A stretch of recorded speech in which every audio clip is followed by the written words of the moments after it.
Jubilee hills ఉప ఎన్నికల్లో కాంగ్రెస్ పార్టీకి బుద్ధి చెప్పాలన్నారు బీఆర్ఎస్ వర్కింగ్ ప్రెసిడెంట్ కేటీఆర్. గత ఎన్నికల్లో ఇచ్చిన హామీల్లో ఏ ఒక్కటి నెరవేర్చలేదని తెలిపారాయన.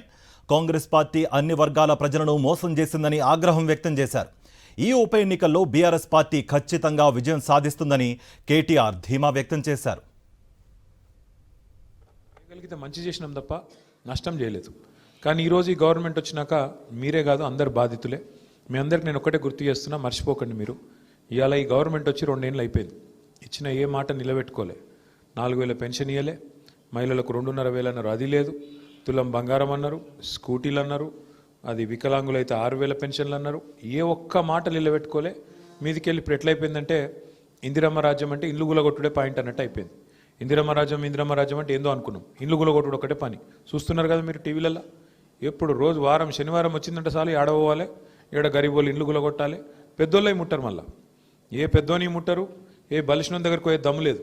పేదవాళ్ళు గరీబ్ గాళ్ళు అయితే మాత్రం 60 గజాలు 40 గజాలు 30 గజాల ఏమన్నా కట్టుకుంటే వాటి మీద నీకు ఈ కాగితం లేదు ఆ కాగితం లేదని గుంజుకపోవడు, గుద్దుడు, మొత్తం ఇల్లు గులగొట్టుడు. పిల్లగాళ్ళని ఆఖరి కళ్ళకెళ్ళి వాటర్ బాటిల్ కూడా బ్యాగ్ కూడా తీసుకొని ఇవ్వకుండా స్కూల్కి పోయే పిల్లలు ఉంటే వాళ్ళను మెడల్ పట్టి నూకి పారేస్తుండ్రు. ఇటువంటి గవర్నమెంట్ కాట మళ్ళీ ఓట్లే అన్నట్టు.